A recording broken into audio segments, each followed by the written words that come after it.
భీముడు కళ్ళు మూసుకుని ఘటోత్కచుడిని తలచుకున్నాడు. ధడక్! ఆకాశంలో మెరుపు మెరిసినట్లుగా ఘటోత్కచుడు పర్వతంలాగా మహాకాయంతో, మాయాశక్తితో వెలుగుతూ ప్రత్యక్షమయ్యాడు. అతను ఒంటరి సైన్యం వలె పోరాడాడు. ఆకాశంలో ఎగురుతూ, పెద్ద బండరాళ్లను విసురుతూ, మాయా రూపాలను సృష్టించి ఉరుము వలె గర్జించాడు. అతనిని చూడగానే ప్రతి కౌరవ యోధుడు వణికిపోయాడు. రాత్రి యుద్ధం. యుద్ధంలో 14వ రాత్రి. కౌరవులు నిస్సత్తువతో ఉన్నారు. వారి పక్షాన ఉన్న గొప్ప యోధుడు కర్ణుడి వద్ద ఇంద్రుడిచ్చిన వాసవి శక్తి అనే దివ్యమైన ఆయుధముంది. ఆ శక్తి వజ్రాయుధం వంటిది.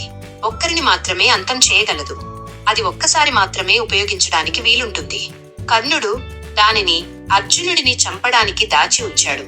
కాని ఘటోత్కచుడు ఎంత భీకరంగా పోరాడాడంటే కర్ణుడికి మరో మార్గం లేకపోయింది.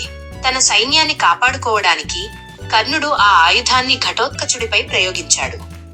ఆ ప్రకాశవంతమైన శక్తి కత్తి తోకచుక్కలా వెళ్లి ఘటోత్కచుడిని తాకింది. ఘటోత్కచుడి వీరోచిత త్యాగం. ఘటోత్కచుడు నేలపై పడుతూ పర్వతాల కంటే కూడా మరింత పెద్దగా పెరిగాడు.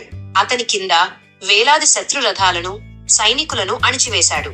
చివరి చిరునవ్వుతో ఆకాశం వైపు చూస్తూ అతను ఇలా అన్నాడు: నా మరణానికి ఒక లక్ష్యం ఉంది. కర్ణుడు తన ఏకైక దివ్యాస్త్రాన్ని నాపై వాడేశాడు. ఇక అతను అర్జునుడిని ఏమీ చేయలేడు.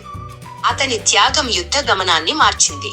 అర్జునుడికి ఉన్న మృత్యు భయాన్ని ఘటోత్కచుడు తన ప్రాణాలను ఇచ్చి తొలగించాడు.